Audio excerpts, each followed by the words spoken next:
खबर के साथ सुप्रीम कोर्ट ने ऑडियो लीक्स केस में जस्टिस बाबर सत्तार की जानिब से दिए गए 2 फैसलों को मुअत्तल करते हुए इस्लामाबाद हाई कोर्ट में कार्रवाई को रोक दिया है। हाई कोर्ट के फैसले के खिलाफ वफाकी हुकूमत की अपील पर जस्टिस अमीनुद्दीन खान और जस्टिस नईम अख्तर अफगान पर मुश्तमिल 2 रुकनी बेंच ने समाअत की है। सुप्रीम कोर्ट ने 29 मई और 25 जून के अहकामात मुअत्तल कर दिए हैं। अदालत ने वफाकी हुकूमत की अपील समाअत के लिए मंजूर करते हुए बुशरा बीबी और साकिब निसार के बेटे नजम साकिब को नोटिस जारी कर दिए हैं। जैसे अमीनुद्दीन खान और जैसे नईम अख्तर अफगान ने ऑडियो लीक केस में करार दिया कि इस्लामाबाद हाई कोर्ट के पास इसको नोटिस लेने का इख्तियार नहीं है। जैसे अमीनुद्दीन खान ने हुक्मनामे में लिखवाया कि हाई कोर्ट ने ऑडियो लीक केस में आर्टिकल 199 की हद को अबूर किया। जैसे अमीनुद्दीन खान ने रिमार्क्स दिए कि ये भी तो हो सकता है कि जिनसे बात की जा रही हो वो ऑडियो उन्होंने ही लीक की हो। जैसे नईम अख्तर अफगान ने वाज़ेह किया सच जानने के लिए इंक्वायरी कमीशन बना, उसे सुप्रीम कोर्ट से स्टे दे दिया गया है। जबकि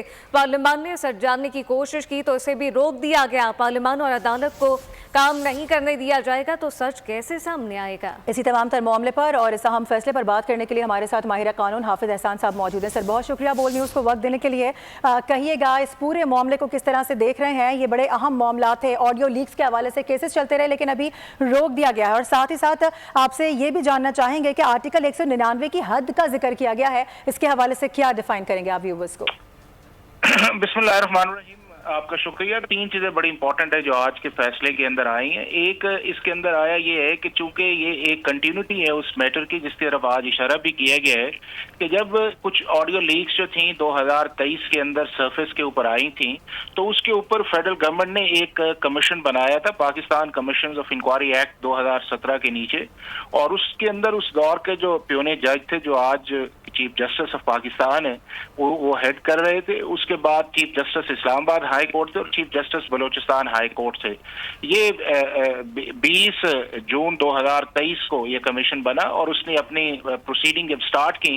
तो 26 जून 2023 को उस कमीशन की जो प्रोसीडिंग थी उसको सस्पेंड कर दिया गया और उसके बाद दोबारा उसकी 19 जुलाई को जो प्रोसीडिंग थी वो ये मामला जो है वो हाई कोर्ट के अंदर चला गया और हाई कोर्ट ने उसके ऊपर प्रोसेस किया। अब 2 चीजें बड़ी वाज़ेह हैं। नंबर 1 तो ये है कि अगर पाकिस्तान की सुप्रीम कोर्ट किसी चीज के ऊपर कॉग्निजेंस ले लेती है तो हाई कोर्ट जनरली 199 की जुरिस्डिक्शन एक्सरसाइज नहीं करती, और उसी की तरफ आज सुप्रीम कोर्ट ऑफ पाकिस्तान ने अंदिया दिया उस तरफ कि जब मामला सुप्रीम कोर्ट ऑफ पाकिस्तान के अंदर पड़ा हुआ है, नंबर 1 कि वो जो केसेस से आर्टिकल 184(3) के नीचे जिस पे ऊपर कमीशन की कॉम्पोजिशन को या कमीशन की कॉन्स्टिट्यूशन को चैलेंज किया गया था वो आज भी सुप्रीम कोर्ट ऑफ पाकिस्तान के अंदर पड़े हुए हैं। तो जब वही मामला subject matter supreme court of Pakistan में है तो हाई कोर्ट इसके ऊपर किस तरह अपनी जुरिस्डिक्शन को एक्सरसाइज कर सकती है।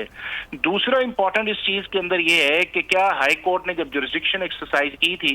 तो क्या फेडरल गवर्नमेंट के पास इलेक्ट्रॉनिक सर्वेलेंस या उसके बाद आपकी ऑडियो सर्वेलेंस जो है जनरली क्या पाकिस्तान के अंदर फेडरल गवर्नमेंट के पास ये कॉम्पिटेंसी है कि वो किसी भी एजेंसी को ऑथोराइज करे? तो वो section 54 Pakistan telecommunication reorganisation act 1996 जो है वो भी ऑथोराइज करता है फेडरल गवर्नमेंट को, और उसके बाद जो पाकिस्तान टेलीग्राफ एक्ट है 1885 वो भी फेडरल गवर्नमेंट को ऑथोराइज करता है कि वो किसी भी इंटेलिजेंस एजेंसी और किसी ऑथोराइज को इख्तियार दे सकते हैं कि वो करे। और ये कोई पाकिस्तान के अंदर नई चीज नहीं है, दुनिया के तकरीबन सारे ममालिक ऐसे हैं, चाहे आपके यूरोप के हैं, चाहे आपके अमेरिका है, चाहे आपका कनाडा है, चाहे आपके जो नॉर्थ अमेरिका के कंट्रीज हैं, सब ने अपनी इंटेलिजेंस एजेंसीज को ऑथोराइज किया हुआ है कि वो हीनियस ऑफेंसेस के अंदर या एंटी स्टेट एलिमेंट्स जो है या उसके बाद जो एंटी स्टेट एक्टिविटीज चल रही हैं उसको आप मॉनिटर या सर्वेलेंस कर सकते हैं। तो ये एक जो हाई कोर्ट के अंदर इशू था कि क्या फेडरल गवर्नमेंट ने नोटिफिकेशन किया है या नहीं किया ऑथराइजेशन का, तो वो नोटिफिकेशन जो था वो फेडरल गवर्नमेंट ने जुलाई 2024 के अंदर वो भी नोटिफिकेशन कर दिया। फिर उसके बाद जो ज्यादा थ्रस्ट था हाई कोर्ट का वो था right of fair trial act जो है वो 2013 का है जिसके अंदर आपको हाई कोर्ट से वारंट लेना पड़ता है। अब हाई कोर्ट से अगर आपने वारंट लेना है तो उसके अंदर वो शेड्यूल्ड ऑफेंसेस हैं, वो 5 किस्म के ऑफेंसेस हैं जिसको वो डिफाइन किया गया है कि जिसकी जुरिस्डिक्शन जो है वो फेयर ट्रायल एक्ट 2017 के नीचे, उसमें एक private military organisation abolition and prohibition act 1974 है, दूसरा एंटी नेशनल एक्टिविटीज एक्ट 1974 है, तीसरा आपका एंटी टेररिज्म एक्ट 97 है, चौथा Pakistan nuclear regulatory authority ordinance है और चौथा Pakistan national command authority act 2010 है। अब ये जो मामला था या ये पीका लॉ के नीचे था या उसके बाद जो था और पाकिस्तान पीनल कोड था, तो उसके नीचे जो right of fair trial act है वो अप्लाई ही नहीं करता। और दूसरी इंपॉर्टेंट इस चीज के अंदर ये थी कि जो फैक्चुअल कॉन्ट्रोवर्सीज आती हैं या इस तरह की जो चीजें हैं वो हाई कोर्ट जनरली जो है वो जुरिसडिक्शन एक्सरसाइज नहीं करता। तो मेरा ख्याल है कि वो मामला इसी कॉन्टेक्स्ट के अंदर सुप्रीम कोर्ट ने कहा है कि हाई कोर्ट ने अपनी जुरिसडिक्शन को एक्सीड किया और वो जो दोनों ऑर्डर थे, फर्स्ट जो उन्होंने फेडरल गवर्नमेंट के मुताल्लिक किया और दूसरा जो कंटेम्प्ट प्रोसीडिंग्स का था, दोनों को सुप्रीम कोर्ट ऑफ पाकिस्तान ने आज सस्पेंड किया और रिस्पोंडेंट को नोटिस इशू किए हैं। और बुनियादी चीज बात इसी पे आएगी कि क्या आर्टिकल 199 के नीचे हाई कोर्ट का दायरा इख्तियार था,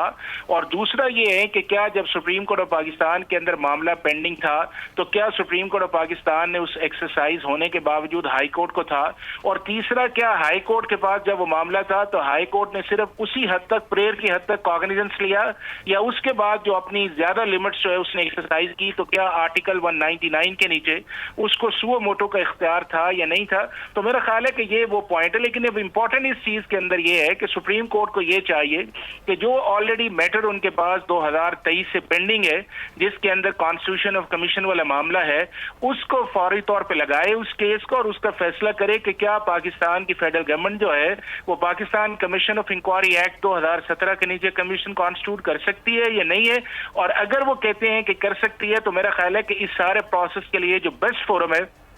वो कमीशन ही हो सकता है कि जिसके अंदर आपकी एविडेंस भी आती है, आप क्रॉस एग्जामिनेशन भी कर सकते हैं, रिकॉर्ड भी वहां पे आपको प्रोवाइड किया है, फाइंडिंग्स भी आ सकती है, और ये सारी चीजें जो है वो ना आर्टिकल 199 के नीचे की जा सकती हैं और ना ही आर्टिकल 184(3) के नीचे की जा सकती हैं। तो इसी कॉन्टेक्स्ट के अंदर आज जो सुप्रीम कोर्ट का फैसला है वो बिल्कुल लीगल और कॉन्स्टिट्यूशन के मुताबिक है। ठीक है, यानी आप ये कह रहे हैं जो आज का ये फैसला है सुप्रीम कोर्ट का वो कॉन्स्टिट्यूशन के अकॉर्डिंग है। बहुत शुक्रिया हाफिज एहसान अहमद साहब हमारे साथ मौजूद थे, अपना कीमती वक्त बोल को दे रहे थे। सब्सक्राइब करें और बेल दबाएं ताकि कोई खबर रह न जाए।